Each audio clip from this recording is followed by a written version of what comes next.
Miss, baka madumihan yang maganda mong damit. Ang boses ay may halong pang-aasar at hindi na ito bago sa pandinig ni Lina. Sanay na siya. Sanay na siya sa mga tingin na para bang isa siyang naligaw na anghel sa gitna ng impyerno ng mga grasa at langis. Pero para sa kanya, ang amoy ng gasolina at ang pamilyar na kalansing ng mga bakal ay hindi impyerno. Ito ang kanyang tahanan. Inilibot niya ang kanyang paningin sa malawak na garahe ng Sarmiento Auto Works, isang katedral ng mga makina. Ang mga sasakyan ay nakahilera na parang mga debotong nag-aantay ng milagro at ang mga mekaniko, lahat lalaki, ay ang mga paring abala sa kanilang mga ritual. Ngunit sa pagpasok niya, lahat ng ritual ay tumigil. Ang mga mata nila ay nasa kanya, mapanuri, mapangutya. Binaliwala niya ang mga ito. May isang misyon siya, isang piyesa, isang bihirang piyesa para sa luma ngunit minamahal na jeepney ng kanyang Itay Ben. Sinong hinahanap mo? Ang boses na yon ay iba. Hindi mapang-asar, kundi malamig at may awtoridad. Mula sa isang opisina na may salaming pader, lumabas ang isang lalaking nasa mga huling taon ng kanyang 20s. Matangkad, balingkinita ng katawan, at nakasuot ng damit na mas bagay sa isang boardroom kaysa sa isang talyer. Ang kanyang sapatos na gawa sa mamahaling katad ay tila natatakot na madungisan ng alikabok sa sahig. Siya si Miguel Migs Sarmiento, ang hari ng katedral na ito. Ikaw ba ang namamahala dito? Diretsong tanong ni Lina. Walang bakas ng pag-aalinlangan sa kanyang boses. Tinaasan siya nito ng kilay. Ako nga, anong kailangan mo? Kailangan ko ng carburetor assembly para sa isang 1974 Mercedes-Benz Mountain Engine. Isang saglit na katahimikan ang namayani. Maging ang mga mekaniko sa malayo ay natigilan. Ang pagsasalita ni Lina ay puno ng kumpiyansa na para bang nag-order lang siya ng kape. Nakita niya ang bahagyang pagbabago sa mukha ni Migs. Isang kislap ng pagkagulat na agad ding napalitan ng pamilyar na pagmamaliit. At sinong nagpadala sa iyo dito para maghanap niyan? Tanong ni Migs. Ang tono niya ay parang nakikipag-usap sa isang bata. Walang nagpadala sa akin. Matatag na sagot ni Lina. Alam kong dito lang sa Maynila, ako posibleng makahanap nito. At alam kong ang Sarmiento Auto Works ang may pinakamalaking koleksyon ng mga vintage parts. Isang mekanikong may bigote na tila kanina pa nagpipigil ang lumapit. Sir Migs, pasensya na po, sabi nito na nakatingin kay Migs pero halatang para kay Lina ang mensahe. Baka naman nagkakamali lang si ma'am. Mahirap pong humanap niyan. Baka gusto nyo, kami na lang ang maghanap para sa inyo. Ito si Anton Vargas, ang head mechanic. Ang nangiti nito ay magalang, pero ang mga mata nito ay nangungusap ng ibang bagay. Isang bagay na hindi gusto ni Lina. Ngumisi si Migs, isang nangisi na hindi umabot sa kanyang mga mata. Salamat, Anton. Mukhang alam naman ng bisita natin ang kanyang hinahanap. Lumakad siya palapit kay Lina. Ang bawat hakbang ay may bigat ng pagiging may-ari. Anong gagawin mo sa piyesang yan kung sakaling mahanap mo? Ikakabit. Simpleng sagot ni Lina. Isang mahinang tawanan ang narinig niya mula sa mga mekaniko. Ikaw? Halos hindi makapaniwalang tanong ni Migs. Ikaw ang magkakabit? Isang babae? Mula sa probinsya? Doon na puno si Lina. Ang pagod sa biyahe, ang pang-aalipusta sa mga tingin, at ngayon, ang direktang insulto. Huminga siya ng malalim, pinapakalma ang sarili. Oo, ako, sabi niya. Ang boses ay matigas na parang bakal. Dahil hindi tulad ng mga mamahaling sapatos mo, sir. Ang mga kamay ko. Alam nila kung paano hawakan ng grasa at mga tornilyo. Ang mukha ni Migs ay nag-init sa galit. Walang sino man ang nakikipag-usap sa kanya nang ganoon sa sarili niyang teritoryo. Sa isang iglap, tila naghahanap siya ng paraan para ipahiya ito ng tuluyan. Ang kanyang mga mata ay napadako sa isang sulok ng garahe. sa isang sasakyang nababalutan ng lona at alikabok. Sige, sabi ni Migs. Ang boses ay puno ng hamon. Hinila niya ang lona at isang alapaap ng alikabok ang lumipad sa hangin. Nang mawala ang alikabok, isang obra maestra ang nabunyag, isang 1973 Porsche 911 Targa. Kulay pilak, ngunit ngayon ay kupas na at puno ng mga gasgas. Ang isang headlight nito ay basag, na parang isang matang umiiyak. May aura ng kalungkutan at trahedya na bumabalot dito.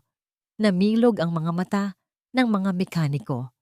Iyon ang sasakyan ni Don Rafael, ang sasakyan kung saan siya namatay. Ang sasakyang isinumpa. Hindi nagsalita si Lina. Lumapit siya dito at marahan, halos may paggalang na inilapat ang kanyang palad sa malamig na metal ng hood. Sa ilalim ng alikabok at kalawang, naramdaman niya ito. Isang pintig. Isang kaluluwang naghihintay. Kilala mo ba ang kotse na to? Tanong ni Migs. Ang boses ay naging matalim. Isang alamat. Bulong ni Lina, hindi inaalis ang kanyang kamay. Pero kahit ang mga alamat, kailangan ng tamang kalinga. Natawa si Migs, isang tawang mapakla. Marami nang sumubok. Ang pinakamagagaling kong mekaniko, sumuko lahat. Sinasabi nilang may sumpa ang makina nito. Tumingin siya nang diretso sa mga mata ni Lina. Ang kanyang mga mata ay nagniningas sa isang ideya. Gusto mong patunayan ang sarili mo? Gusto mo ng respeto? Itinuro niya ang Porsche. Ayusin mo yan. Isang nakabibinging katahimikan. Maging si Anton ay mukhang nabigla. Paandarin mo ang makina niyan, pagpapatuloy ni Migs. Kung magawa mo, ibibigay ko sa iyo ang piyesang hinahanap mo, libre, at bibigyan kita ng posisyon dito. Pero, humakbang siya palapit. Ang mukha niya ay ilang pulgada na lang mula kay Lina. Kapag nabigo ka, hinding-hindi ka natutuntong pa sa lugar na ito at ipagkakalat ko sa buong industriya na isa kang pekeng nagmamarunong. Ang hamon ay nakalatag na. Isang hamon na imposible. Isang bitag na idinisenyo para sa kanyang kabiguan. Ngunit nang tumingin si Lina mula sa mayabang na mukha ni Migs, pabalik sa malungkot na Porsche, hindi takot ang naramdaman niya.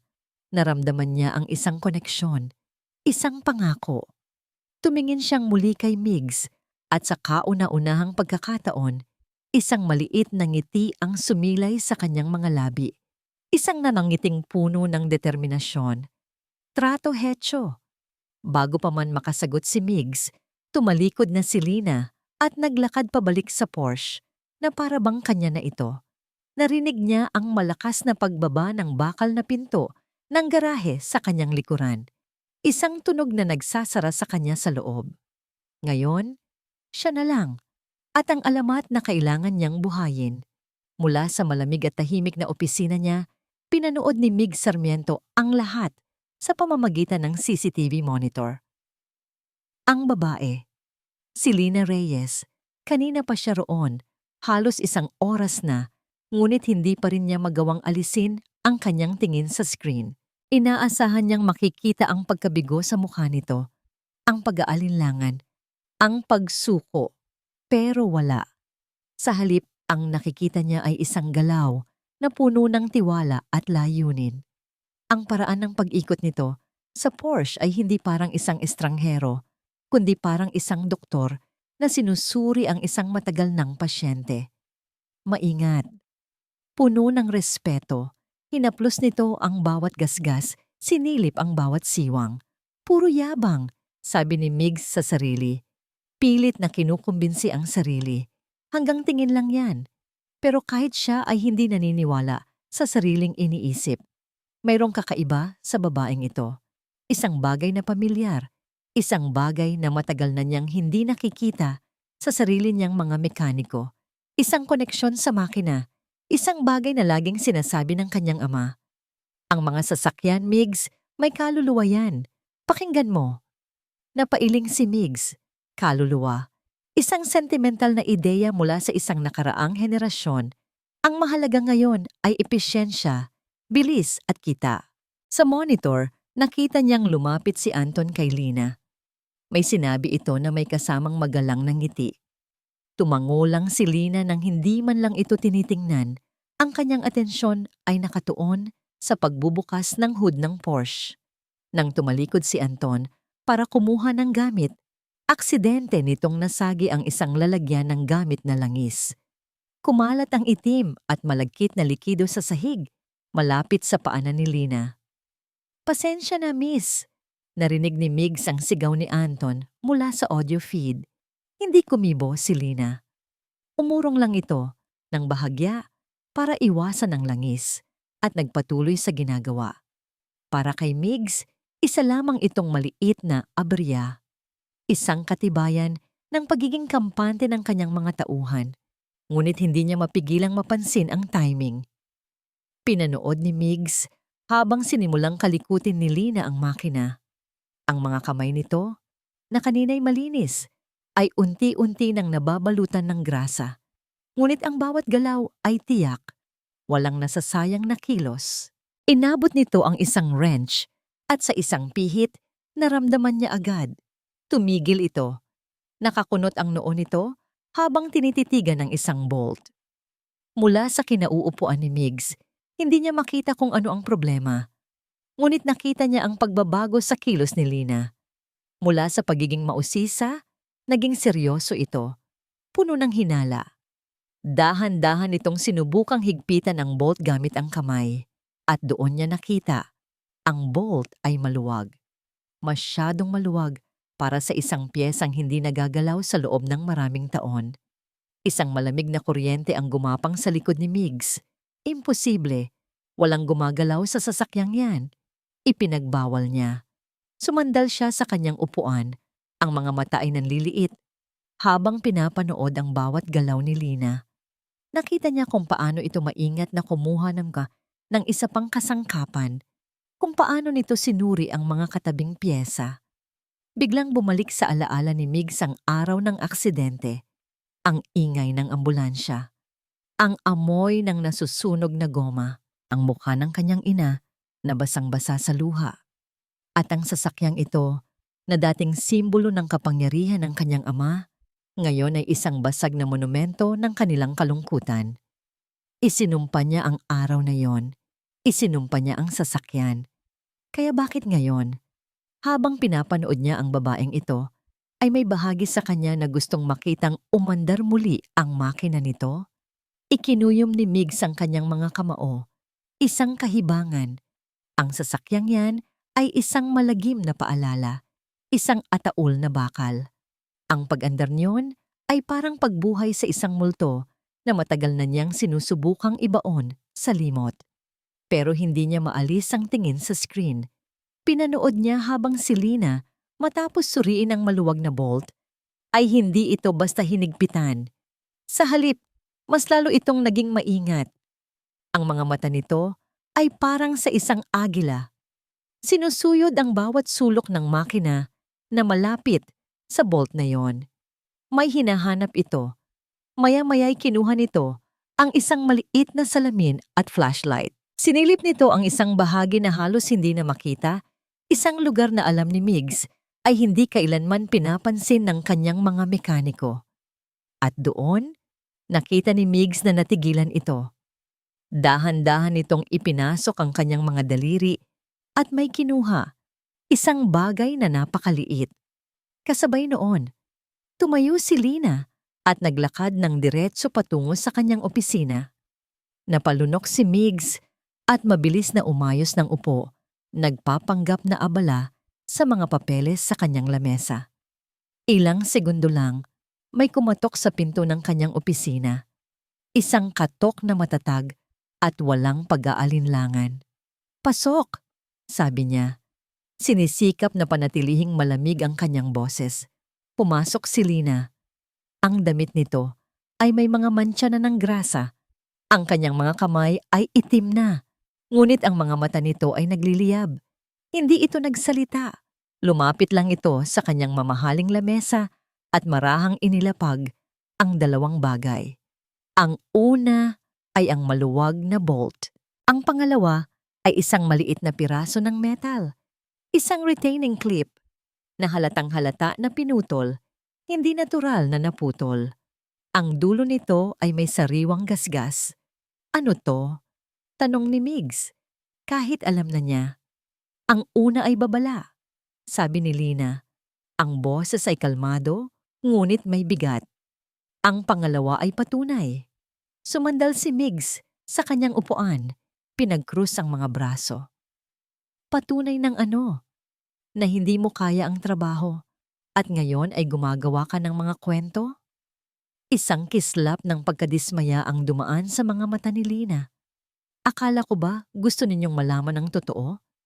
May nagtangkang sumabotahe sa trabaho ko at kung sino man siya, alam na alam niya ang ginagawa niya. Ang clip na ito ang humahawak sa fuel line. Kung pinaandar ko ang makina nang hindi ito napapansin, tatagas ang gasolina. Isang kislap lang mula sa distributor at magliliyab ang buong sasakyan. Ang huling mga salita ay nag-iwan ng matinding katahimikan sa loob ng opisina. Biglang naalala ni Migs ang amoy ng nasusunog na gasolina mula sa araw ng aksidente. Napatingin siya sa clip. Napakaliit na bagay para magdulot ng ganoong kalaking pinsala.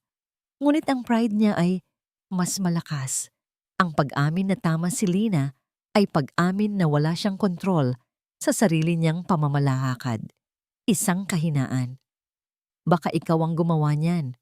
Akusa niya. Ang mga salita ay lumabas bago pa niya mapigilan. Para may dahilan ka kung sakaling mabigo ka. Hindi nagalit si Lina. Sa halip isang malungkot na ngiti ang sumilay sa labi nito. Isang ngiti ng pagkaunawa. Para bang nakita nito ang tunay na Migs sa likod ng maskara ng kayabangan. Isang batang lalaking takot. Gawin ninyo ang gusto ninyong gawin, sir, sabi nito. Pero hindi ako aalis hanggat hindi umaandar ang sasakyang to. Tumalikod na ito para umalis. Teka, pigil ni Migs. Hindi niya alam kung bakit. Humarap siyang muli, naghihintay. Tinitigan ni Migs ang maliit na piraso ng metal sa kanyang lamesa. Isang bahagi niya ay gustong maniwala. Ang isa naman ay natatakot sa kung ano ang ibig sabihin nito. Pinili niya ang mas madaling landas, ang pagtanggi. Huwag kang mag-aksaya ng oras ko sa mga walang kwentang teorya mo. Bumalik ka sa trabaho mo. Tumango si Lina. Ngunit bago ito tuluyang lumabas ng pinto, lumingon ito sa huling pagkakataon. Hinawakan nito ang doorknob at tumingin ng diretso sa kanyang mga mata. Hindi ito aksidente, sir. May sumira sa piyesang ito. At isinara nito ang pinto. Iniwan si Migs na mag-isa, kasama ang 2 piraso ng metal at ang laso ng pagdududa na nagsisimula nang kumalat sa kanyang isipan. Huwag kang gumawa ng dahilan. Ang mga salita ni Migs Sarmiento ay tumama sa kanya na parang sampal. Hawak-hawak pa rin niya ang maliit na bolt. Ang ebidensya ng sabotahe, pero para sa lalaki, isa lang itong excuse. Isang palusot mula sa isang babaeng sumubo ng higit pa sa kaya niyang nguyain. Hindi ito dahilan, mariin niyang sinabi, pero tumalikod na ito at pumasok sa opisina nito. Isinasara ang pinto bilang huling salita. Naiwan si Lina na nakatayo sa gitna ng malawak na garahe. Ang katahimikan ay mas maingay pa kaysa sa kaninang mga bulungan. Ramdam niya ang mga mata ng ibang mekaniko sa kanyang likod. Ang iba ay natutuwa. Ang iba ay naaawa. Pareho lang. Ayaw niya ng kahit ano sa mga yon. Ang gusto niya ay respeto. At kukunin niya iyon. Ngunit ang tornilyong yon, hindi siya mapakali. Hindi iyon aksidente. Ang pagkakaluwag niyon ay sinadya. Mayroong ayaw siyang magtagumpay. May isang taong kailangan niyang makausap. Ang nag-iisang tao na mas nakakakilala sa mga makina kaysa kahit kanino. Ang kanyang ama. Kinuha niya ang kanyang cellphone mula sa bulsa. Ang mga daliri ay nag-iiwan ng mantsa ng grasa sa screen.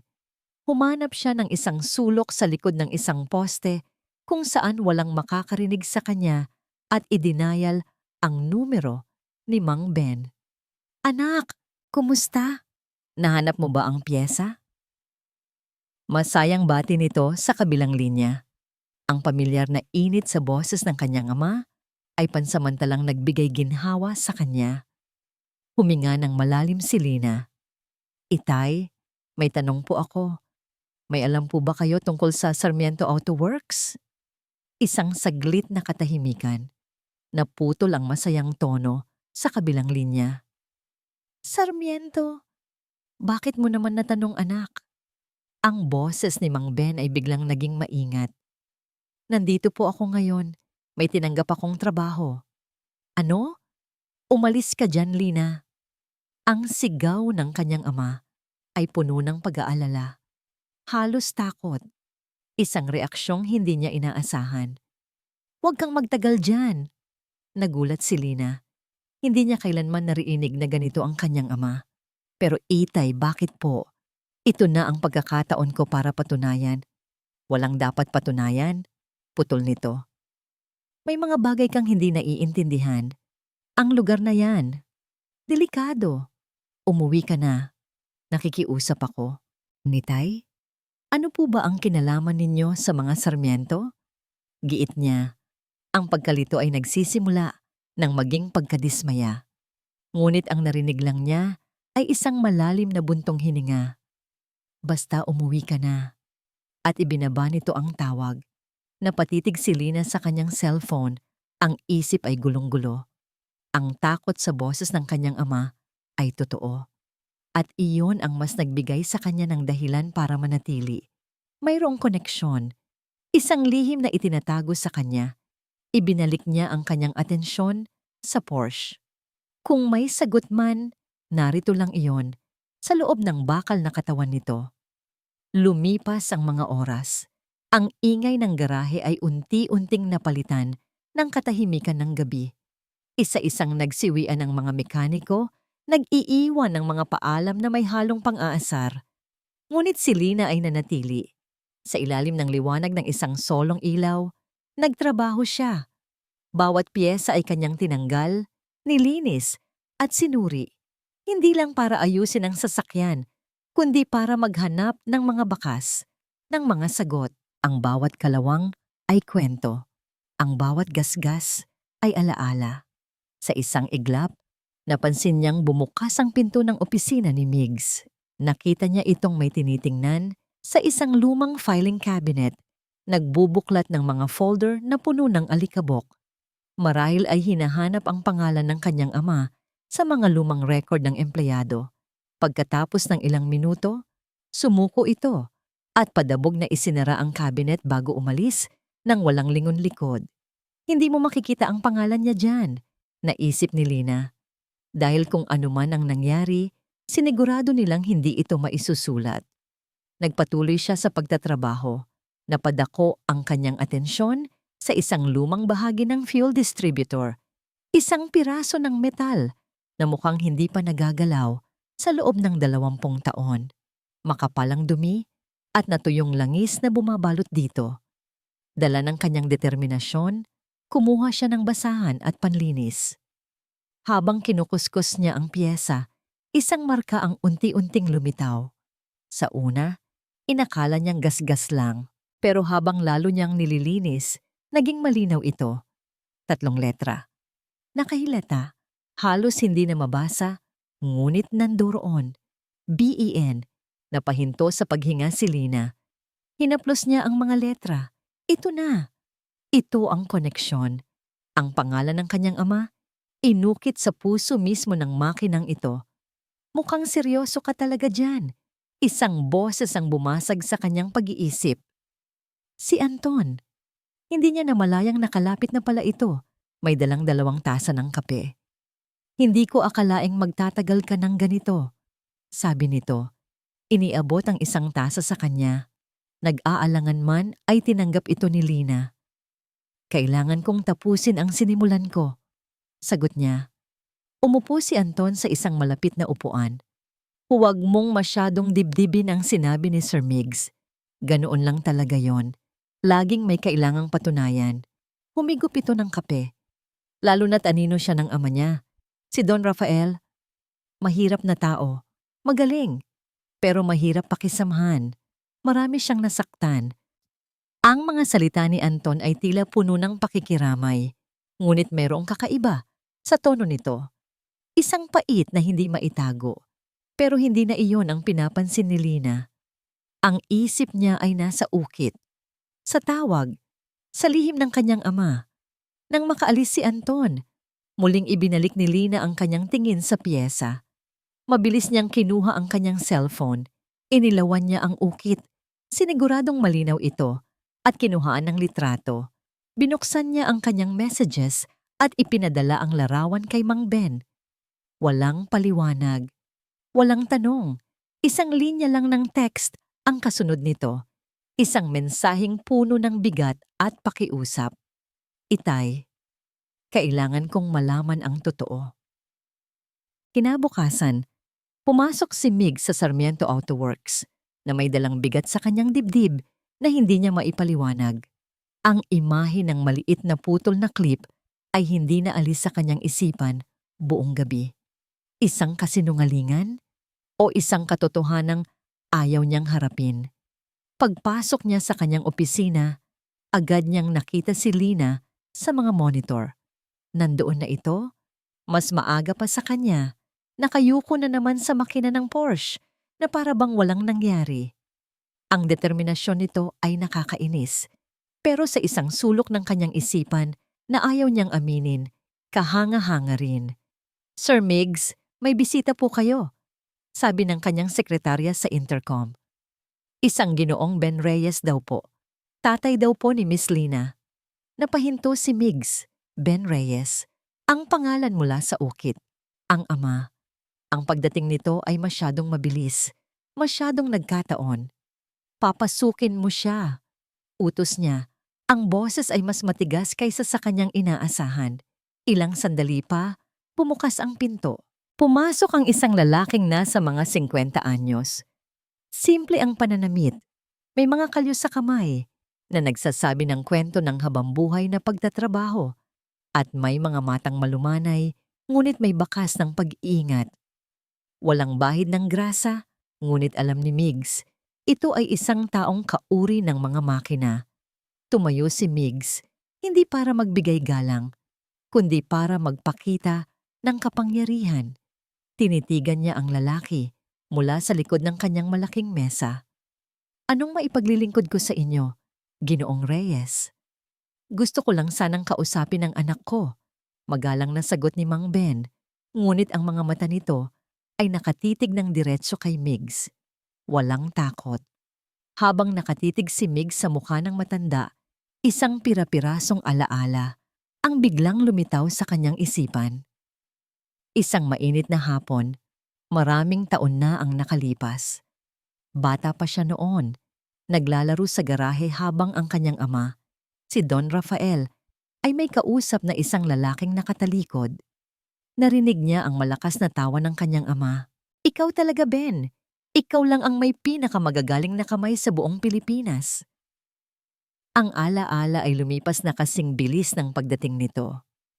"Ben, ang pinakamagaling na kamay, ang lalaking ito? Kilala niyo ang ama ko?" Direktang tanong ni Miggs. Isang bahagyang pagbabago ang nakita niya sa mukha ni Mang Ben. Isang pag-iwas. "Matagal na yon, Ginoo. Halos hindi ko na matandaan." Isang kasinungalingan. Alam ni Miggs na kasinungalingan yon. "Sige," sabi ni Miggs. Itinuro ang salaming bintana. Natanaw ang garahe. Nandoon siya. "Pero gusto kong malaman kung bakit ka naparito." Hindi sumagot si Mang Ben. Tumango lang ito at lumabas ng opisina. Sinundan siya ng tingin ni Miggs. Pinanood niya ang pagtatagpo ng mag-ama sa tabi ng isinumpang Porsche. Hindi niya marinig ang pinag-uusapan nila, ngunit kitang-kita niya ang igting sa kanilang mga kilos. Nakikiusap si Mang Ben. Ang mga kamay nito ay gumagalaw na parang gustong hilahin si Lina palayo. Matigas naman ang tindig ni Lina. Paulit-ulit na umiiling. Mayroong panganib dito. Ramdam yon ni Mang Ben. At ngayon, nagsisimula na ring maramdaman yon ni Migs. At bigla, nangyari ito. Isang beses na kumurap ang mga ilaw sa buong garahe. Sumunod ang pangalawa. At sa pangatlo, isang malakas at matinis na tunog ng kuryente ang pumunit sa katahimikan. Kasunod ng isang maliit na pagsabog mula mismo sa makina ng Porsche. Isang maliit na bola ng apoy ang lumabas at ang itim na usok ay umakyat sa kisame. Nagsigawan ang lahat. May mga tumakbo palayo. May mga natarantar. Ngunit hindi si Lina. Sa isang iglap, bago pa man makakilos ang sinuman, kinuha na niya ang fire extinguisher na nakasabit sa malapit na poste.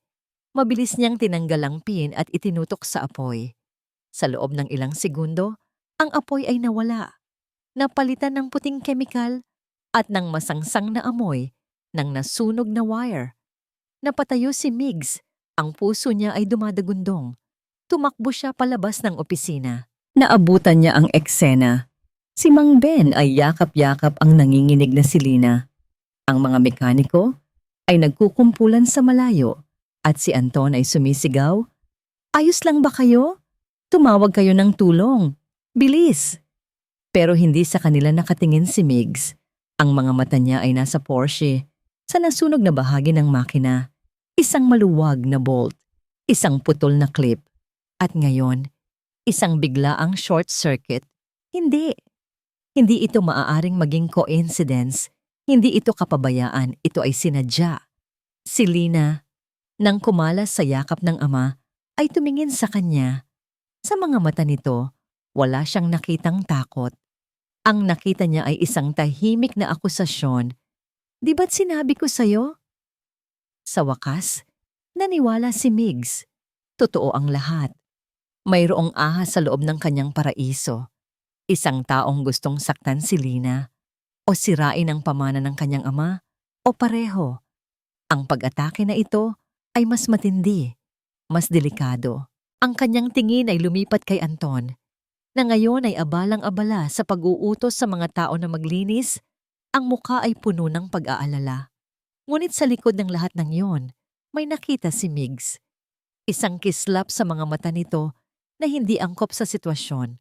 Doon, sa gitna ng kaguluhan, ng amoy ng usok at ng takot, naging malinaw ang lahat para kay Migs Sarmiento. Hindi na ito laro. Hindi na ito pagsubok.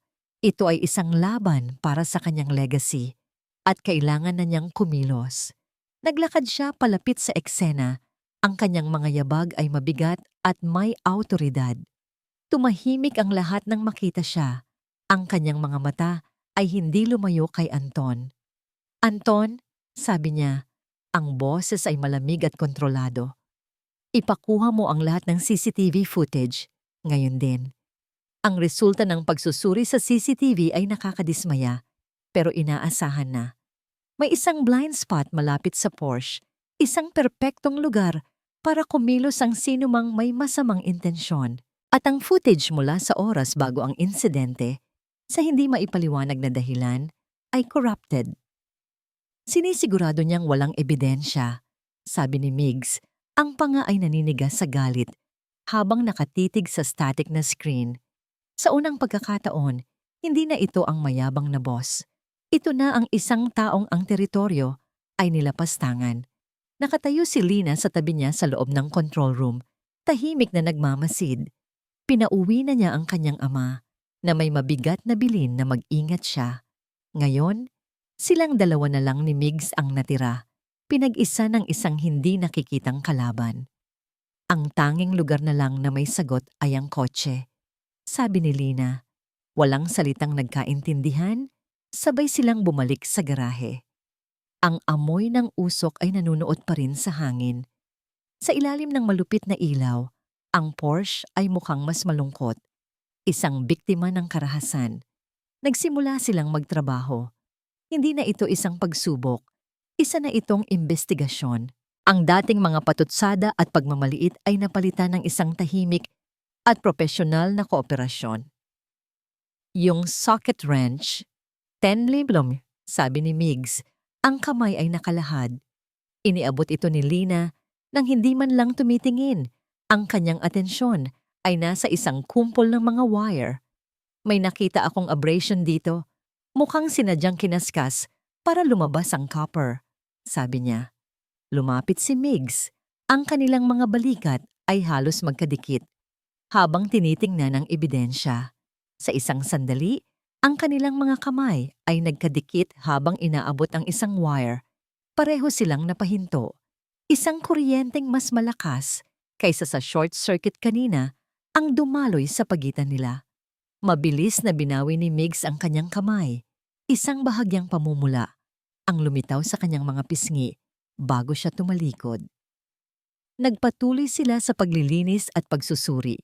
Inaalis ang mga nasunog na bahagi at ang puting abo mula sa fire extinguisher. Habang nililinis ni Lina ang loob ng dashboard sa passenger side, isang bagay ang nahagip ng kanyang daliri. Isang maliit na nakausling metal na hindi dapat nandoon. Dala ng kuryosidad, marahan niya itong itinulak. Isang mahinang click ang narinig nila. Napatingin sa kanya si Migs. Anong tunog yon?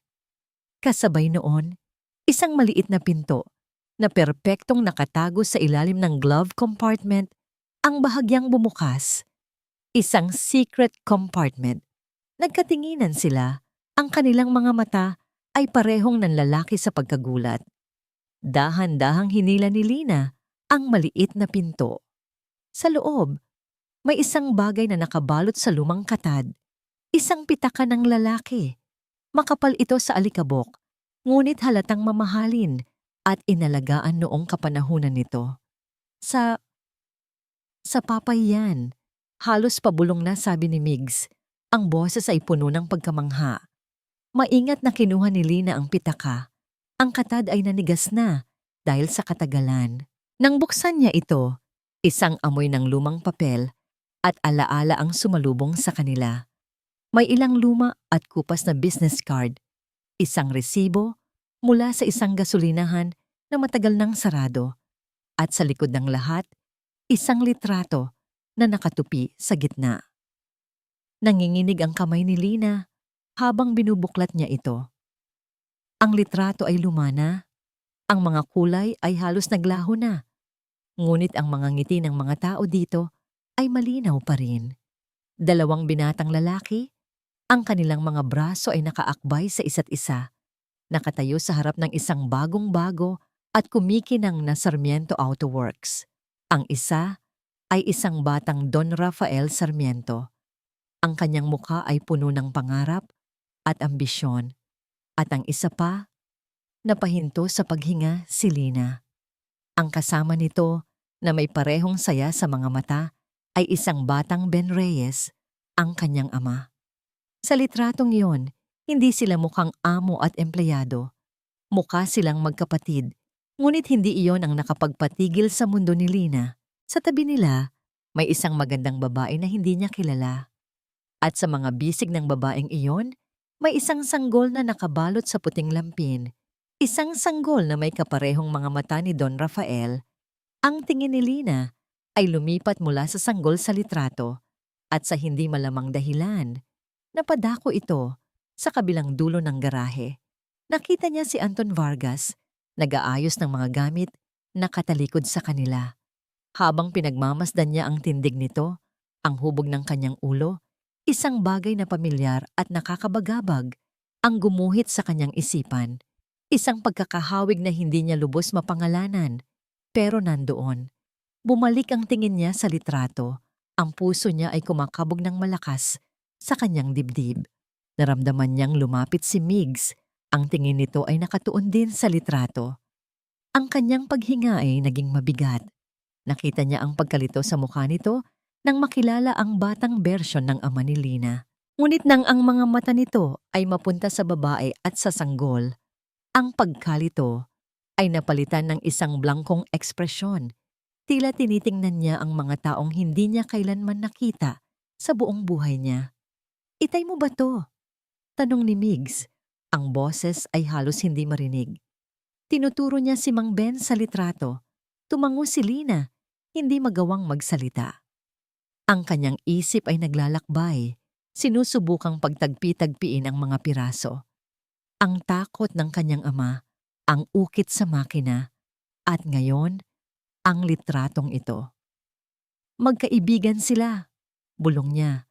Mas para sa sarili kaysa para kay Migs. Matalik na magkaibigan. Inabot ni Migs ang litrato mula sa kanyang kamay. Ang mga daliri nito ay nanginginig ng bahagya. Tinitigan niya ito ng mas malapitan na para bang sa pagtitig niya ay mabubura ang mga taong hindi niya kilala. Hindi. Hindi niya kailanman nabanggit ang tungkol sa kanila. Sabi ni Migs. Ang pagtataka sa kanyang boses ay may halong sakit na para bang isang bahagi ng kasaysayan ng kanyang ama ay bigla na lang ninakaw mula sa kanya. Ang tingin niya ay bumalik sa sanggol at pagkatapos ay sa babae. Ang katahimikan sa pagitan nilang dalawa ay mas mabigat kaysa sa bigat ng sasakyan sa kanilang harapan. Ang natuklasan nilang ito ay hindi lang isang simpleng alaala. Ito ay isang pinto. Isang pinto patungo sa isang nakaraang puno ng mga lihim na maingat na ibinaon at kinalimutan. Nang mga sandaling iyon, ang kwento ay hindi na lamang tungkol sa isang sirang sasakyan. Naging tungkol na ito sa mga sirang pangako at mga sirang pamilya. Muling napatingin si Lina kay Anton, na ngayon ay naglalakad na papalayo. Ang imahe ng sanggol sa litrato at ang anyo ng lalaki sa malayo ay nagsasayaw sa kanyang isipan. Lumilikha ng isang tanong na nakakatakot isipin, ngunit mas nakakatakot na baliwalain. Migs! Tawag niya. Ang kanyang boses ay mahina. Napatingin ito sa kanya. Ang mga mata ay puno pa rin ng kalituhan. Sino ang babaeng ito? Ang tanong ay binitawan ni Lina.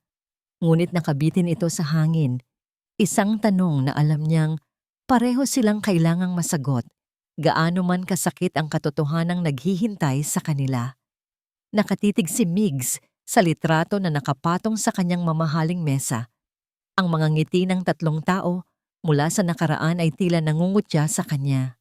Ang kanyang ama, si Don Rafael, ay mukhang mas masaya at mas magaan sa litratong iyon kaysa sa alinmang alaala na mayroon siya tungkol dito. Ang lalaking katabi nito, na ngayon ay alam na niyang si Ben Reyes ay may ngiti ng isang tunay na kapatid. At ang babae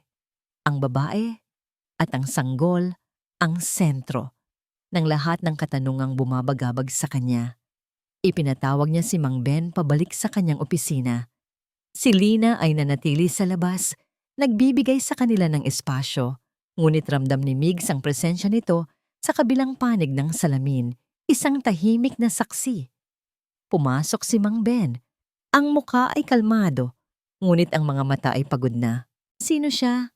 Tanong ni Migs. Itinuturo ang babae sa litrato. Ang tanong ay simple, ngunit ang bigat nito ay sapat na para bumasag sa katahimikang matagal ng iningatan. Huminga ng malalim si Mang Ben na para bang naghahanda para sa isang suntok. Siya si Amelia, ang unang pag-ibig ng iyong ama. Ang mga salita ay tumagos kay Migs. Unang pag-ibig. Ang alam niya ay ang kanyang inalang ang minahal ni Don Rafael. Iyon ang kwentong ipinamuhay niya. At ang sanggol? Halos takot na itanong ni Migs. Nag-iwas ng tingin si Mang Ben. Ang mga mata ay napako sa sahig. Hindi ko masasabi sa'yo. Hindi ko karapatan. Karapatan? Sumiklab ang galit ni Migs, isang galit na nagmumula sa sakit. Buhay ng ama ko ang pinag-uusapan natin. Buhay ko. May karapatan akong malaman kung bakit ka nasa litratong ito, kung bakit itinago ninyo ito. Tumingin si Mang Ben sa kanya, at sa unang pagkakataon, nakita ni Migs ang lalim ng pighati sa mga mata nito. Dahil ang litratong yan ang sumira sa lahat. Mahinang sagot nito. Kami ng ama mo. Kami ang nagtayo ng lugar na ito. Hindi lang bilang mag-amo, kundi bilang magkapatid. Pangarap namin to. Ngunit habang lumalaki ang negosyo, nag-iba si Rafael. Pinili niya ang pangalan, ang yaman, ang kasal, na magpapatibay sa kanyang estado. ang ina ko, sabi ni Migs. Tumango si Mang Ben at tinalikuran niya si Amelia. Iyon ang malaki naming pinag-awayan. Hindi ko matanggap na kaya niyang talikuran ang sarili niyang pamilya. Kaya umalis ako at hindi na lumingon pa. Iniwan ng mga salita ni Mang Ben ang isang nakabibinging katotohanan sa hangin. Ang pundasyon ng pagkatao ni Migs, ang imahe ng kanyang perpektong ama, ay nagsisimulang magkaroon ng mga bitak. Matapos umalis ni Mang Ben, naiwan si Migs na mag-isa, kasama ang mga multo sa litrato, ang sanggol, isang anak na tinalikuran. Sino? Saan? Ang isip niya ay naglakbay sa bawat mukha sa kanyang garahe at palaging bumabalik sa iisang tao, si Anton. Ang edad nito ay tumutugma. Ang pait nito tuwing nababanggit si Don Rafael. Ang pagiging maingat nito. Kinahapunan, tinawag niya si Anton sa kanyang opisina sa isang pagkukunwaring may kailangan siyang ipagawa. Anton, matagal ka na rin dito sa kumpanya. Simula ni Migs, pinapanatili ang kaswal na tono.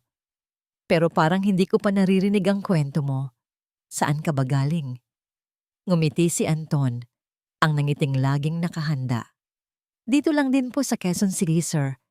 Mahirap lang po ang buhay. Ang nanay ko po, mag-isa lang akong itinaguyod. Maaga po siyang nawala. Ang tatay mo? Tanong ni Migs, pinagmamasdan ang bawat kilos nito.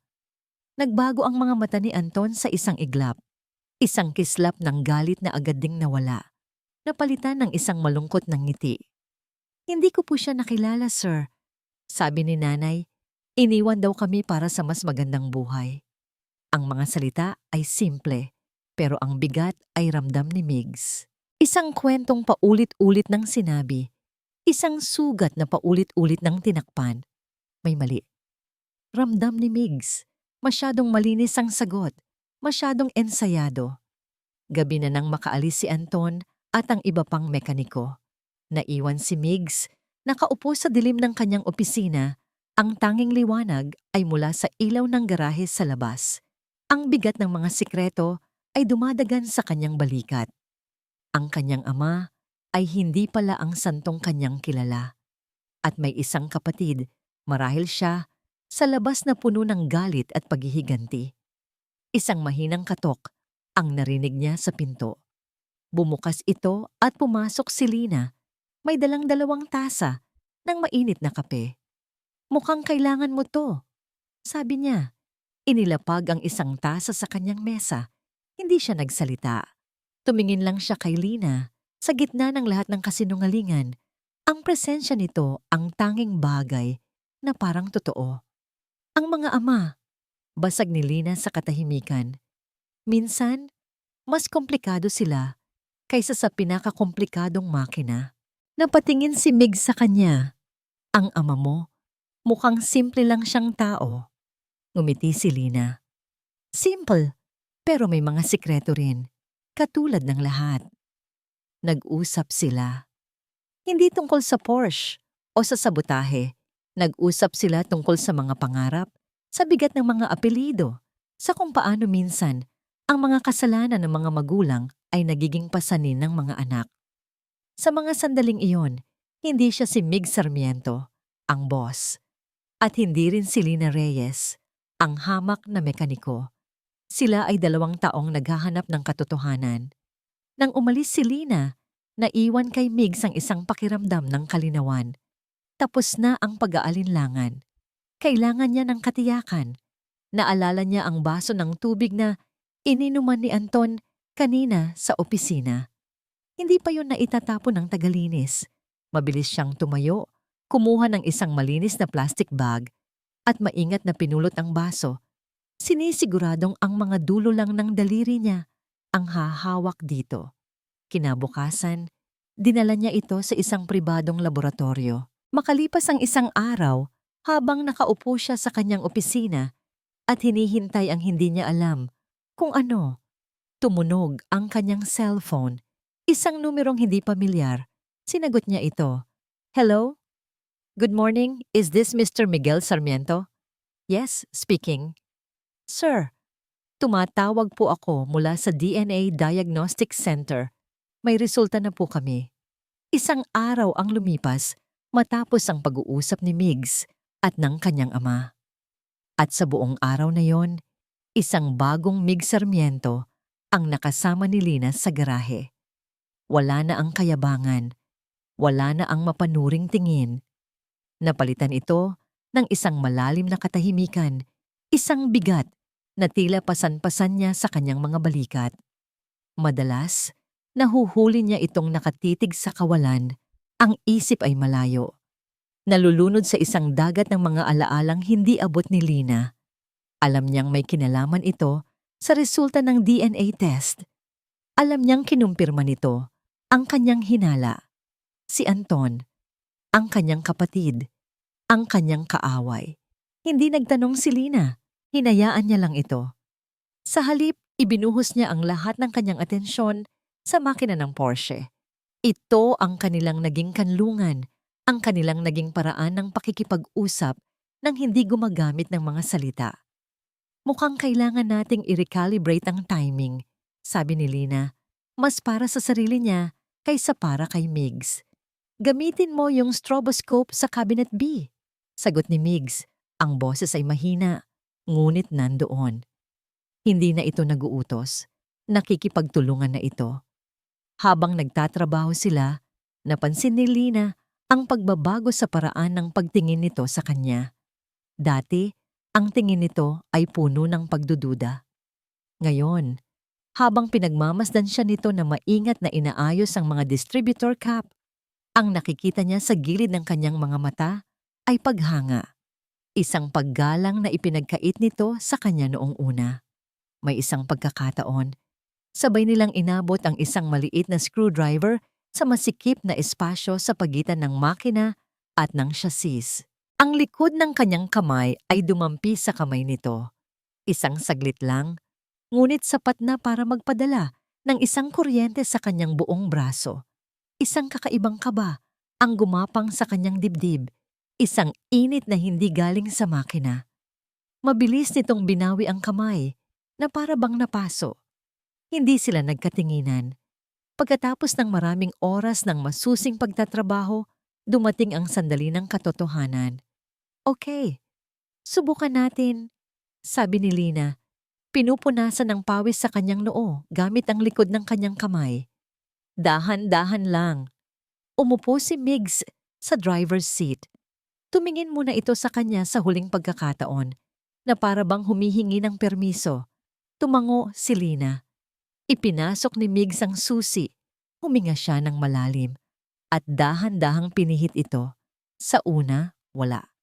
Isang nakakabininging katahimikan. Ulit, sabi ni Lina. Ang kanyang boses ay kalmado. Pinihit ulit ni Migs. Isang tunog ng pag-ubo ang narinig mula sa makina. Isang clank, isang sputter. Tapos, katahimikan ulit. Ngumiti si Lina. Malapit na. Sa pangatlong subok, ang pag-ubo ay naging isang magaspang na pag-ungol. Ang buong sasakyan ay bahagyang yumanig. Ang makina ay umikot ng 2, 3 beses bago ito muling namatay. Ngunit sa 3 segundong iyon, nabuhay ito. Ang puso ng alamat ay tumibok muli. Isang malapad na ngiti ang sumilay sa labi ni Lina. Nang tumingin siya kay Migs, nakita niya ang luhang namumuo sa mga mata nito. Hindi luha ng saya, kundi luha ng isang matagal ng kinikimkim na pighati. Ang tunog ng makinang yon ay hindi lang tunog ng tagumpay para sa kanya. Ito ang tunog ng huling hininga ng kanyang ama. Biglang binuksan ni Migs ang pinto at lumabas. Kailangan ko ng hangin, sabi nito. Ang boses ay garalgal. Naglakad ito palabas ng malaking pinto ng garahe patungo sa tahimik na parking lot sa gabi. Sumunod si Lina, nag-aalala. Ang buwan ay bilog at maliwanag, nagbibigay ng isang malambot na liwanag sa kanilang dalawa. Nakatayo si Migs, nakatalikod sa kanya, nakatingin sa mga ilaw ng syudad sa malayo. Salamat, Lina, sabi nito. Hindi pa rin lumilingon. Salamat sa pagdating mo. Ang mga salitang yun ay simple, ngunit puno ng kahulugan. Hindi lang ito pasasalamat para sa pag-aayos ng sasakyan. Ito ay pasasalamat sa pagiging isang karamay sa gitna ng kanyang magulong mundo. Lumapit si Lina at tumayo sa tabi niya. Ginagawa ko lang ang trabaho ko. Hindi, sabi ni Migs. Sa wakas ay humarap na ito sa kanya. Ang liwanag ng buwan ay tumama sa kanyang mukha at nakita ni Lina ang lahat ng sakit at pagkalito na itinatago nito. Ginawa mo ang higit pa roon. Ipinakita mo sa akin ang katotohanan na matagal ko nang tinatakbuhan. Ang distansya sa pagitan nila ay unti-unting nawala. Ang hangin ng gabi ay puno ng mga salitang hindi nila masabi. Ang bigat ng mga sikreto, ang kaba ng mga damdamin, ang pag-asang dala ng umuungol na makina. At sa isang iglap, ginawa ni Migs ang isang bagay na hindi inaasahan nilang dalawa. Hinawakan nito ang kanyang pisngi. Ang kamay nito ay magaspang, ngunit marahan. At pagkatapos, ipinikit nito ang kanyang mga mata at marahang inilapat ang kanyang mga labi sa mga labi ni Lina. Ang halik ay hindi agresibo. Puno ito ng pag-aalinlangan, ng kalungkutan, at ng isang desperadong pangangailangan para sa isang koneksyon. Sa una, natigilan si Lina, ang kanyang puso ay tumigil sa pagtibok. Ngunit habang tumatagal, naramdaman niya ang lahat ng sakit na dinadala ng lalaking ito. At sa hindi maipaliwanag na dahilan, dahan-dahan siyang tumugon, isang tahimik na mensahe na nagsasabing, "Naiintindihan kita." Tumagal lang ito ng ilang segundo. Nang maghiwalay ang kanilang mga labi, pareho silang hindi makapagsalita. Ang tanging naririnig ay ang kanilang sariling paghinga. Umiwas ng tingin si Migs na para bang nagulat sa sariling ginawa. "Sorry," bulong nito. Hindi ko dapat." Hindi alam ni Lina kung ano ang sasabihin. Bago pa siya makahanap ng mga salita, tumalikod na si Migs at mabilis na naglakad pabalik sa loob ng garahe. Iniwan siyang mag-isa sa ilalim ng buwan. Ang kanyang mga labi ay may bakas pa rin ng halik na puno ng mga lihim. Ngunit hindi talaga siya nag-iisa. Sa isang madilim na sulok, sa likod ng isang truck na nakaparada, may isang aninong nakamasid. Si Anton. Nakita niya ang lahat. At sa kanyang mukha, walang bakas ng pagkagulat. Tanging isang dalisay at nakakakilabot na puot. Ang halik na yon ay hindi lang isang halik para sa kanya. Isa yung deklarasyon ng giyera. Hindi nakatulog si Migs ng gabing iyon. Ang pakiramdam ng labi ni Lina, ang bigat ng katotohanan tungkol kay Anton, at ang ungol ng makina ng Porsche. Lahat ay naglalaro sa kanyang isipan na parang isang sirang plaka. Isa lang ang malinaw sa kanya. Kailangan na niyang tapusin ito. Kinabukasan, haharapin niya si Anton. Sasabihin niya ang lahat. Hindi niya alam kung ano ang mangyayari, kung magagalit ito, kung magwawala. Pero hindi na niya kayang magpanggap na parang walang alam. Ang legacy ng kanyang ama ay binuo sa bakal at langis, hindi sa mga kasinungalingan. Dumating siya sa garahe kinaumagahan, mas maaga kaysa sa dati, dala ang isang determinasyong hindi pa niya naramdaman kailanman. Ngunit pagpasok niya, isang nakakakilabot na tanawin ang sumalubong sa kanya. Ang Porsche. Ang hood nito ay bukas na para bang isang bibig na sumisigaw sa sakit. Sa sahig, sa paligid nito ay nagkalat ang mga pyesa at ang espasyo kung saan dapat nakalagay ang bagong ayos na carburetor assembly ay bakante. Isang malaking butas, isang malaking kawalan. Anong nangyari dito? Sigaw ni Migs. Ang kanyang boses ay umalingaw-ngaw sa tahimik na garahe. Ang mga iilang mekaniko na naroon na ay nagkatinginan, takot at walang alam. "Hindi po namin alam, sir. Ganyan na po yan pagdating namin," sabi ng isa. Mabilis na tumakbo si Migs patungo sa sasakyan. Hindi lang ang carburetor ang nawawala. May mga wire na pinutol, may mga hose na tinanggal. Ang pinaghirapan nila ni Lina sa loob ng ilang araw ay sinira sa loob lang ng isang gabi. Ito ay isang gawa ng purong pagwasak. "Lini!"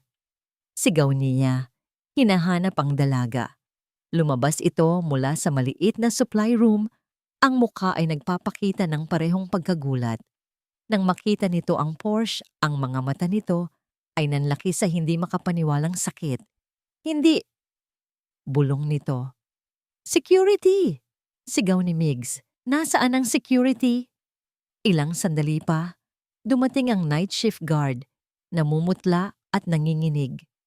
"Sir, pasensya na po, pero ang mga kamera..." "Alam ko," putol ni Migs. Tumakbo siya papunta sa control room, kasunod si Lina. Gaya ng inaasahan, ang monitor na nakatutok sa Porsche ay nagpapakita ng itim na screen.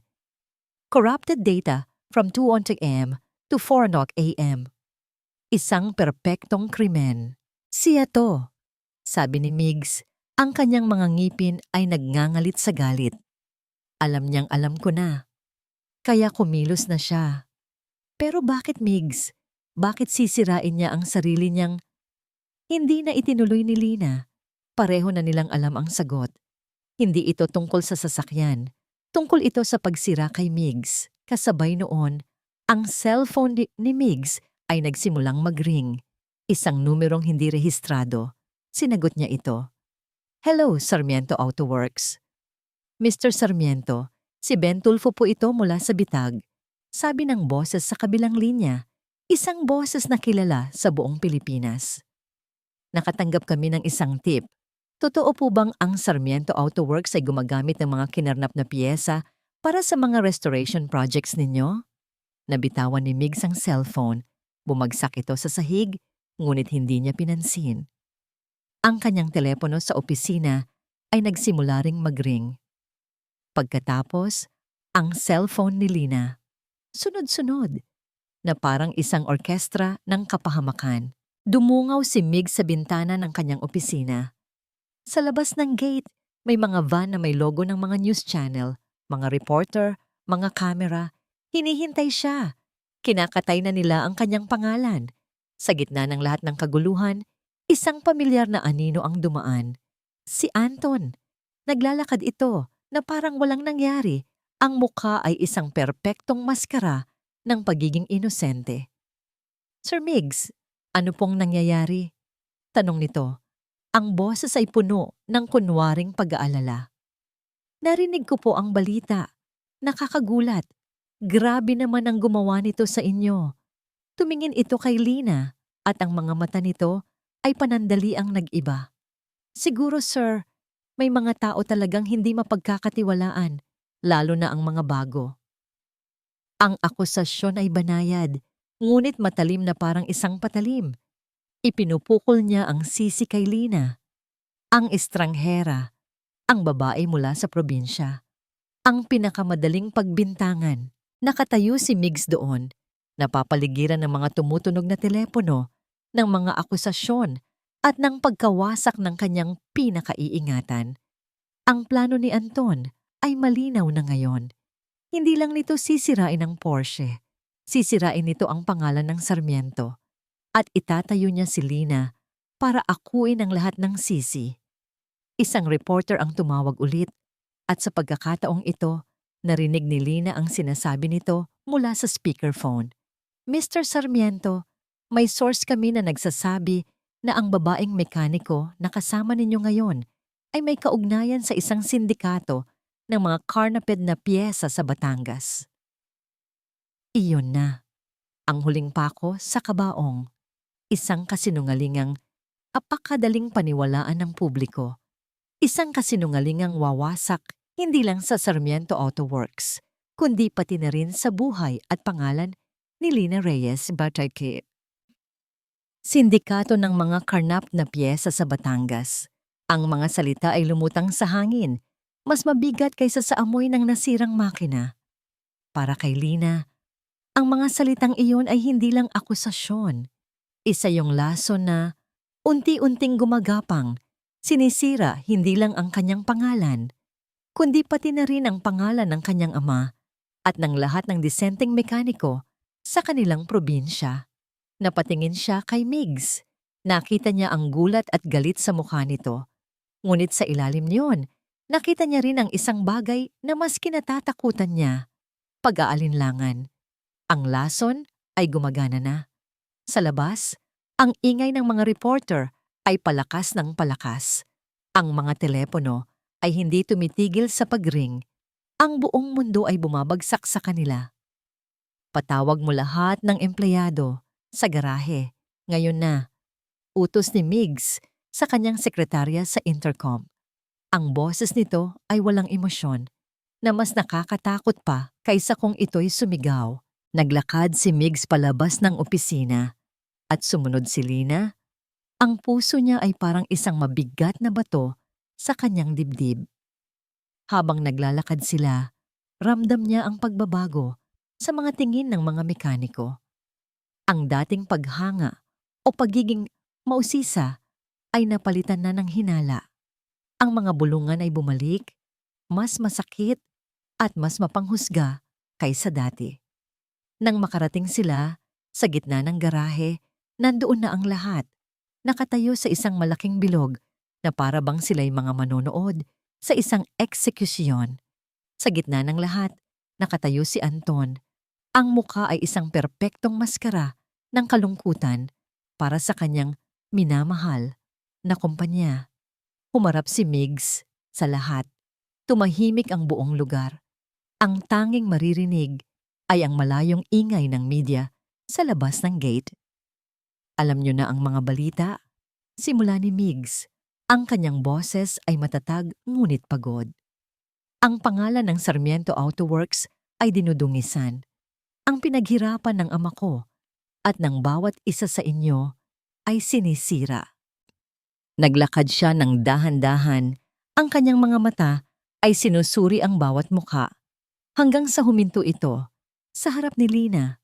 Lina, sabi nito, at sa unang pagkakataon, tinawag siya nito sa kanyang pangalan sa harap ng lahat. Ngunit ang paraan ng pagkakasabi nito ay hindi malambing, malamig ito. Formal. Migs, hindi totoo yan, sabi ni Lina. Ang boses ay nanginginig. Alam mo kung sino ang may gawa nito. Alam mo ang totoo. Tumingin si Migs sa kanya. Ang mga mata nito ay hindi na nagpapakita ng kahit anong emosyon. Isang blangkong pader.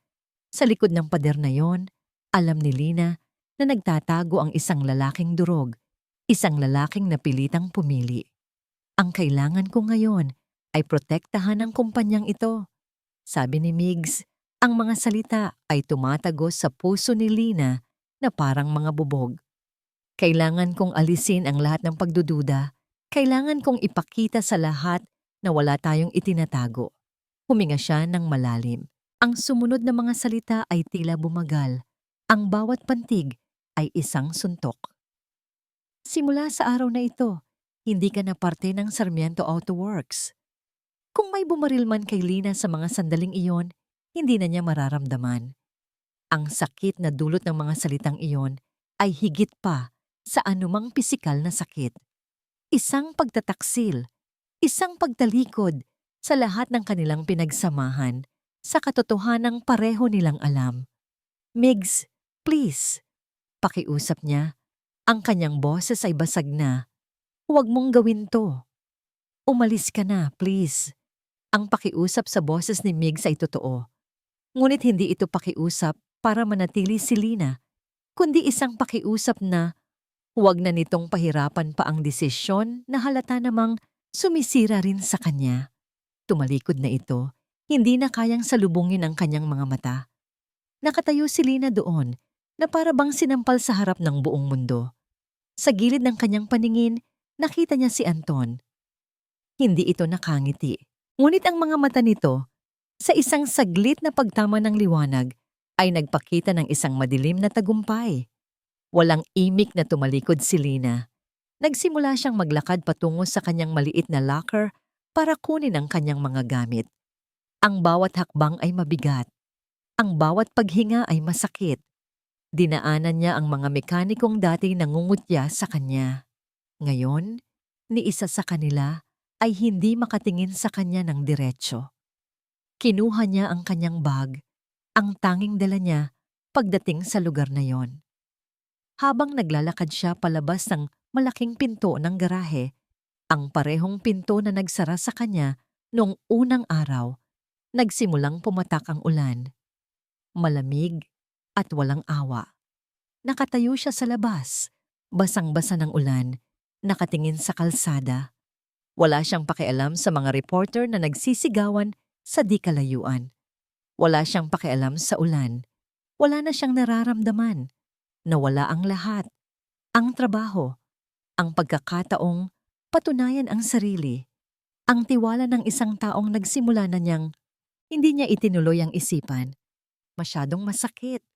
Inilabas niya ang kanyang cellphone para tumawag ng masasakyan pauwi sa terminal ng bus. Ngunit bago pa niya magawa yon, nagring ito. Si Itay. Sinagot niya, ang kanyang lalamunan ay may bara. Anak, napanood ko sa balita. Ayos ka lang ba? Nag-aalalang tanong ni Mang Ben. Hindi nakasagot si Lina.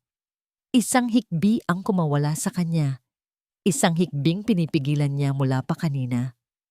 Anak, sabi ng kanyang ama, ang boses ay biglang naging seryoso at puno ng desisyon. May sulat si Rafael na itinago ako. Panahon na para malaman mo. Ang tunog ng ulan na humahampas sa salaming bintana ng kanyang opisina ay isang malungkot na musika para sa pagsisisi ni Migs. Sa labas, unti-unti nang humuhupa ang kaguluhan ng media, ngunit sa loob niya, ngayon pa lang nagsisimula ang bagyo. Nakatayo siya roon, mag-isa sa gitna ng katahimikan, habang ang imahe ni Lina na naglalakad palayo sa ilalim ng ulan ay paulit-ulit na naglalaro sa kanyang isipan. Ang sakit sa mga mata nito, ang pagtataksil na naramdaman nito, at alam niyang siya ang may gawa ng lahat ng iyon. Kailangan kong protektahan ang kumpanyang ito. Ang mga salitang sinabi niya ay umuulit sa kanyang isipan, ngunit ngayon, ang mga ito'y tunog kasinungalingan. Sino ang pinoprotektahan niya? Ang pangalan ng Sarmiento? O ang sarili niyang karuwagan? Napaupo siya sa kanyang upuan, ang katawan ay nanghihina. Ang kanyang mga mata ay napadako sa lumang litrato na nakapatong pa rin sa kanyang mesa. Ang nag-iisang piraso ng katotohanang natitira sa gitna ng lahat ng kasinungalingan. Kinuha niya ito. Tinitigan niya ang masayang mukha ng kanyang ama, ang tapat ng ngiti ni Mang Ben, ang misteryosong si Amelia. At ang sanggol. Dinala niya ang litrato sa kanyang computer at inilagay sa ilalim ng isang high-resolution scanner. Ilang sandali pa, ang imahe mula sa nakaraan ay nasa kanyang monitor na mas malaki, mas malinaw. Zinuumin niya ang mukha ng sanggol. Pagkatapos, ang mga kamay nito. At doon, nakita niya ito. Isang maliit, halos hindi kapansin-pansing marka sa kaliwang kamay ng sanggol, malapit sa hinlalaki. Isang peklat. Biglang bumalik sa alaala ni Migs ang isang eksena, ilang linggo na ang nakalipas. Nag-aabot sa kanya si Anton ng isang wrench. Nakita niya ang kamay nito. At sa parehong lugar, malapit sa hinlalaki, mayroon itong peklat. Mas malaki na ngayon at kupas, ngunit walang dudang parehong marka. Isang peklat na kwenento pa nito sa kanya noon.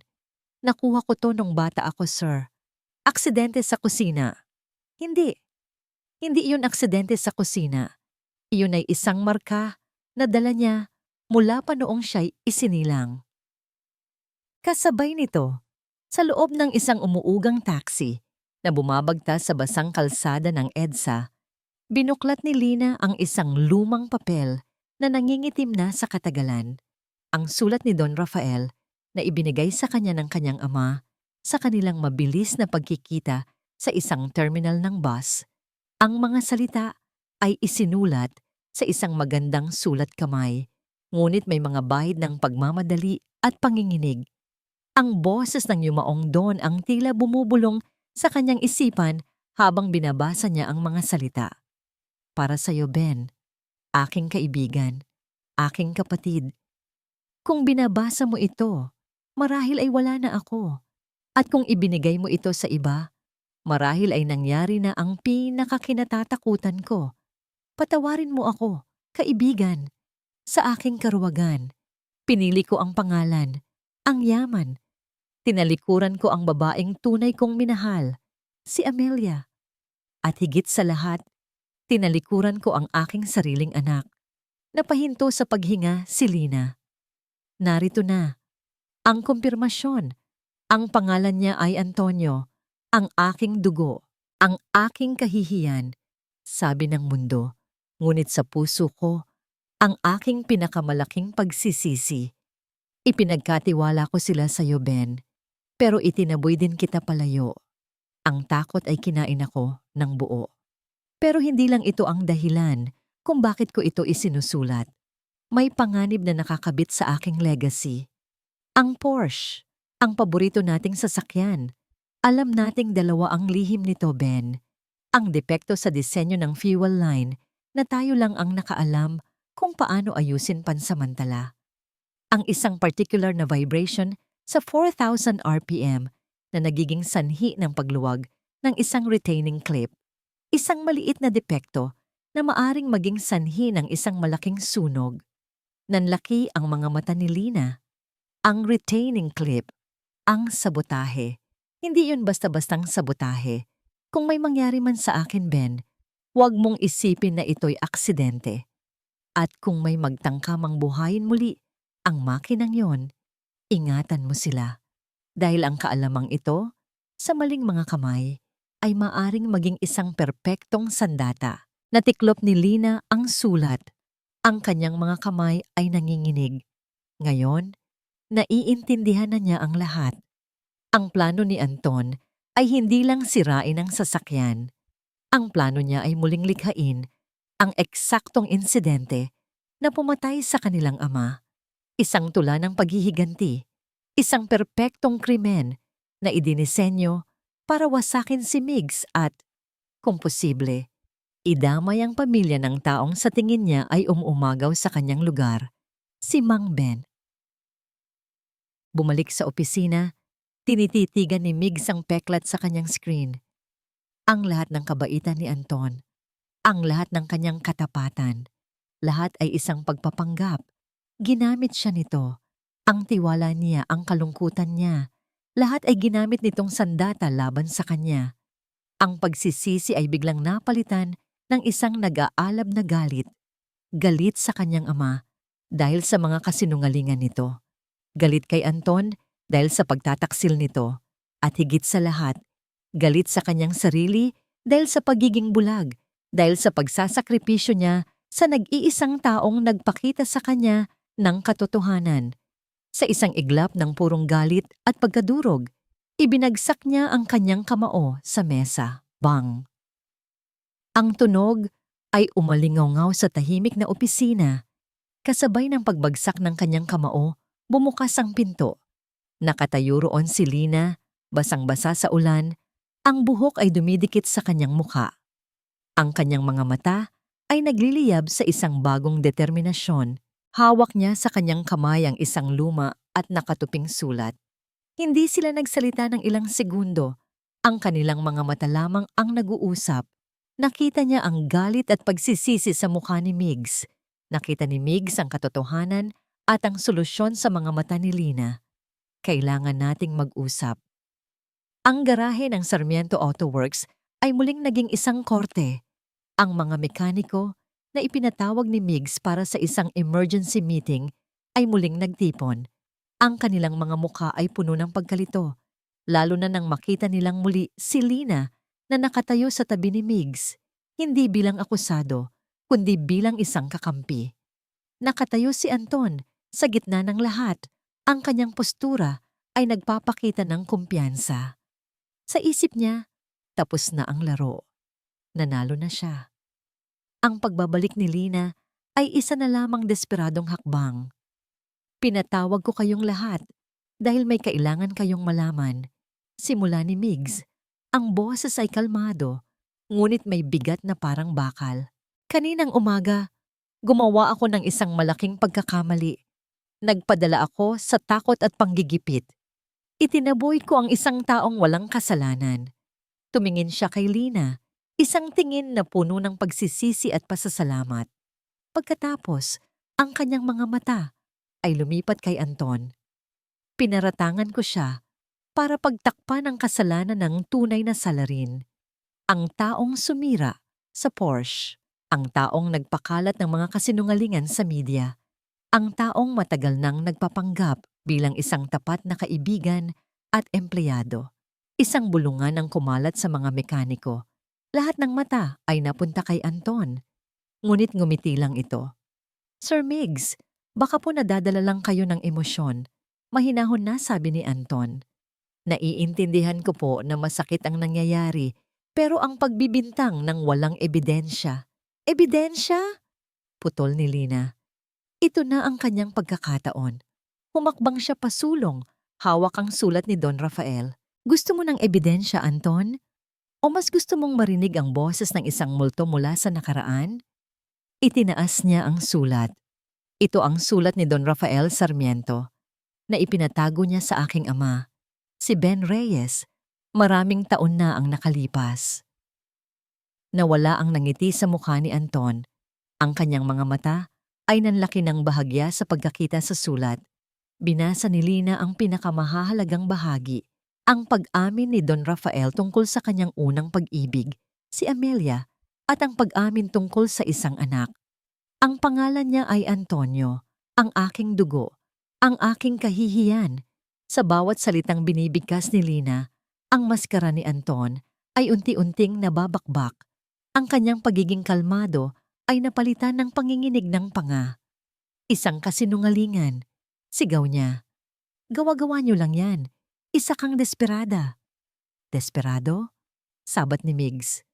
Naglakad siya patungo sa isang malaking monitor na inihanda niya. Kung ganoon, ipaliwanag mo ito. Ipinakita niya sa screen ang dalawang larawan. Sa kaliwa, ang naka-zoom in na litrato ng sanggol na may malinaw na bilog sa peklat sa kamay nito. Sa kanan, isang litratong kuha mula sa CCTV ilang linggo na ang nakalipas, kung saan malinaw na nakikita ang kamay ni Anton habang inaabot ang isang gamit at ang parehong peklat sa parehong lugar.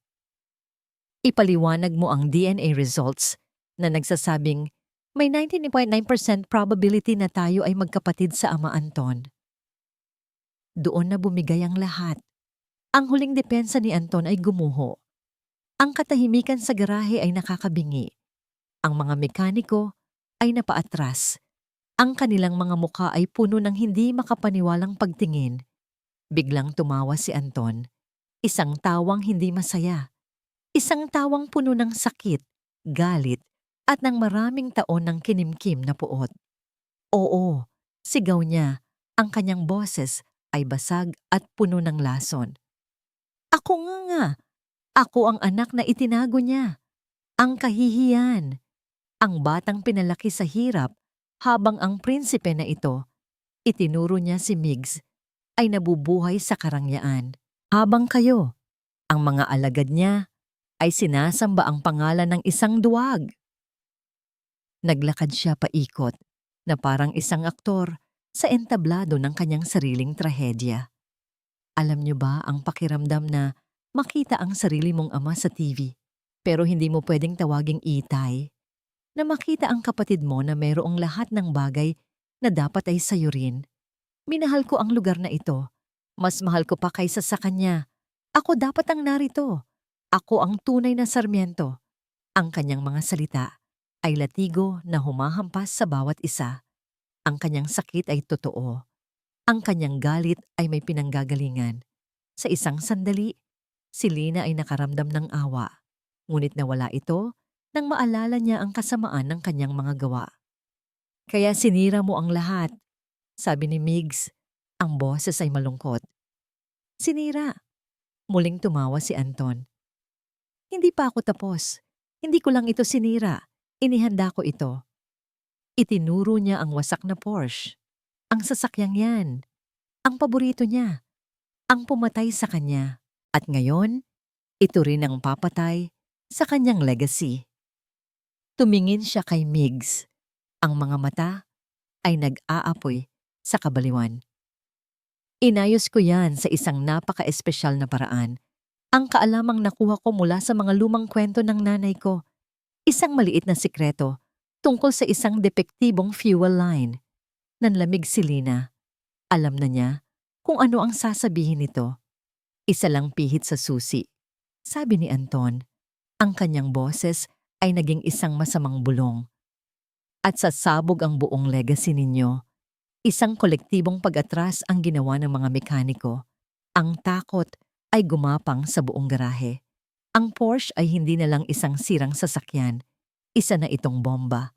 Sa gitna ng kaguluhan, habang ang iba ay natatakot, si Lina ay nanatiling kalmado. Ang lahat ng piraso ng puzzle ay nasa isip na niya. Ang sulat, ang kaalaman niya sa makina. Ang huling piraso ng paghihiganti ni Anton. Hinubad niya ang kanyang jacket. Naglakad siya ng dahan-dahan palapit sa Porsche. Ang kanyang mga mata ay hindi inaalis sa nag-aapoy na tingin ni Anton. Kinuha niya ang susi na naiwan sa dashboard.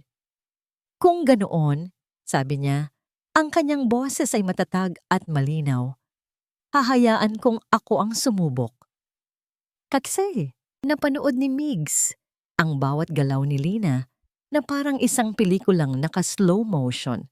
Ang paglakad nito palapit sa Porsche ay hindi pagpapakita ng kayabangan, kundi ng purong kumpiyansa, habang ang lahat, kasama na siya, ay napaatras dahil sa takot, si Lina ay humakbang pasulong. Huwag, Lina! Baliw siya! Sigaw ni Migs. Ngunit hindi siya pinansin ni Lina. Itinaas nito ang hood ng sasakyan. Hindi ito tumingin sa susiyan, kundi sa puso ng makina, ang lugar kung saan naroon ang panganib. Anong ginagawa mo? Sigaw ni Anton. Ang kanyang pagiging kampante ay napalitan ng pagkalito. Sumakay ka at paandarin mo. Pagsisihan mo ang araw na pumasok ka sa buhay namin. Ngumiti lang si Lina habang abala ang kanyang mga kamay sa loob ng makina. Ang pagkakamali mo, Anton, sabi niya habang may kinakalikot sa fuel line, ay ang isipin na ikaw lang ang nakakaalam ng mga sikreto ng sasakyang ito. Iniwan ni Don Rafael ang sulat na ito hindi bilang isang babala, kundi bilang isang gabay. Gamit ang isang screwdriver at ang kanyang mga daliri, may inayos si Lina. Isang maliit na click ang narinig na nalunod sa ingay ng takot ng mga tao. Iyon ang tunog ng pag-deactivate sa bitag. Batay sa description sa sulat, inayos niya ang alignment ng clip. Tinitiyak na hindi ito bibigay sa anumang vibration. Hindi ka lang niya iniwanan ng puot, Anton. Pagpapatuloy ni Lina, tumitingin na ngayon sa sawi niyang kapatid. Iniwanan ka rin niya ng pangalan. Nasa sayo na sana kung paano mo ito dadalhin. Matapos ang ilang sandali, tumayo siyang muli. Humarap siya sa lahat. At pagkatapos ay kay Migs, isang maliit na tango, isang mensahe ng katiyakan. Umupo siya sa driver's seat. Isinara ang pinto. Ang buong garahe ay huminto sa paghinga. Ipinasok niya ang susi. Ang katahimikan ay parang isang pisikal na bagay na bumalot sa kanilang lahat. At pinihit niya ito. Isang ungol, isang pagyanig, at pagkatapos, Verom! Ang tunog ay hindi pagsabog. Ito ay tunog ng kapangyarihan. Isang malinis, malakas at perpektong tunog ng isang 6 na silindrong makina na nabuhay muli. Pagkatapos ng 20 taon ng pagkakahimlay, ang tunog ay pumuno sa buong garahe. Nililinis ang hangin na puno ng tensyon at pinapalitan ito ng isang himno ng tagumpay. Ang mga mekaniko ay napasigaw sa saya at ginhawa. Si Migs ay napasandal sa isang poste.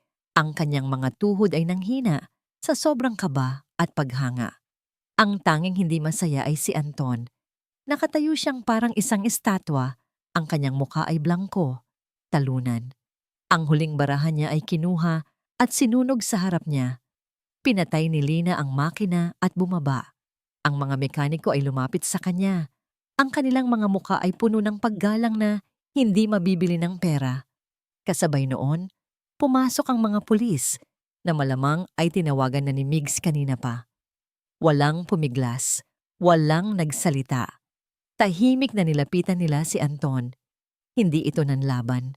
Habang isinusaut sa kanya ang posas, ang kanyang mga mata ay naghahanap ng isang huling bagay. Tumingin siya kay Migs. Walang galit, walang puot.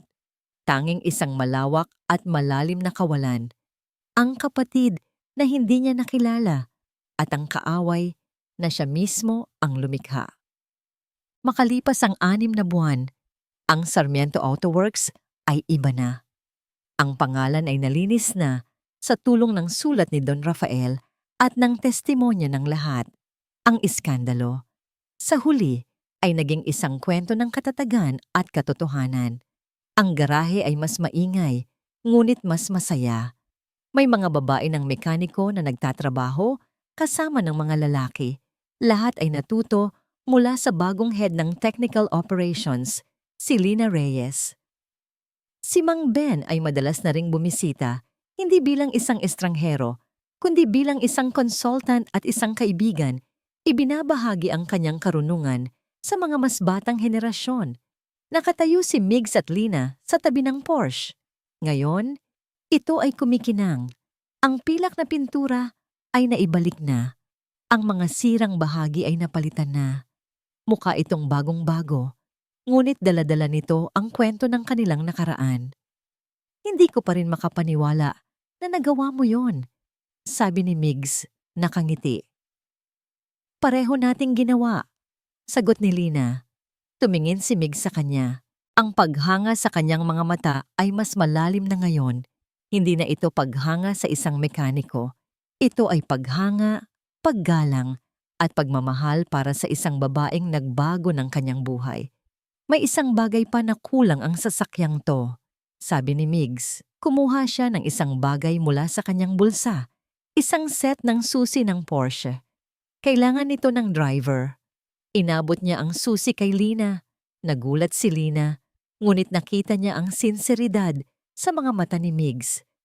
This is yours now, sabi ni Migs. Ang boses ay seryoso. All of it. Alam ni Lina na hindi lang ang sasakyan ang tinutukoy nito. Ito ang kanyang pag-aalay ng tiwala, ng partnership, ng hinaharap. Tinanggap ni Lina ang susi. Ang kanilang mga kamay ay muling nagdikit. Ngunit ngayon, wala nang pag-aalinlangan. Inabot ni Migs ang kamay ni Lina at pinagsiklop ang kanilang mga daliri. Saan tayo pupunta? Tanong ni Lina. Ngumiti si Migs, isang nangiting malaya at puno ng pag-asa. Kahit saan, magsimula tayo ng bagong biyahe.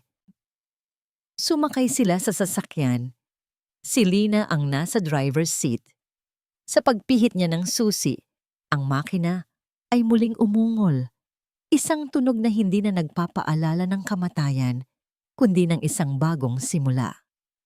Habang papalubog ang araw sa Manila, ang pilak na Porsche 911 Targa ay humarurot sa kalsada, dala ang 2 taong natagpuan ng tunay na diwa ng isang legacy, hindi sa dugo o sa pangalan, kundi sa paghilom, pagtitiwala, at pag-ibig na kanilang binuo mula sa mga wasak na piraso ng nakaraan.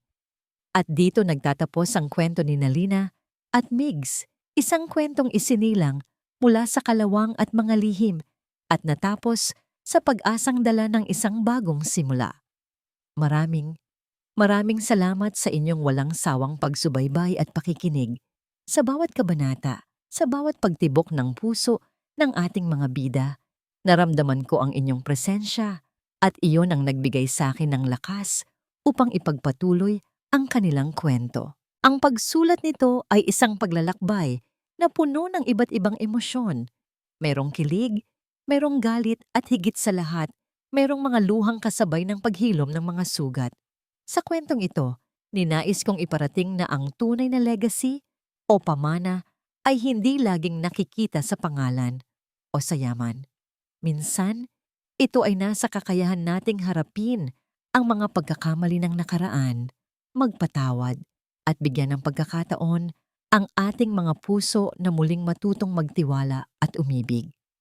Ang bawat isa sa atin ay may daladalang sariling Porsche. isang bagay mula sa nakaraan na maaaring nasira o isinumpa, ngunit naghihintay lamang ng tamang panahon at tamang tao upang muling umandar at bigyan tayo ng panibagong direksyon. Sana'y may isang bahagi ng kwento ni Nalina at Migs na nanatili sa inyong mga puso. Kung mayroon man, inaanyayahan ko kayong ibahagi ang inyong mga saloobin sa comment section. Ano ang inyong paboritong eksena? Anong aral ang inyong natutunan? Ang inyong bawat salita ay mahalaga. Hanggang sa ating muling pagkikita sa susunod na kwento. Muli, mula sa kaibuturan ng aking puso, maraming salamat. Nagmamahal, pusong muling umiibig.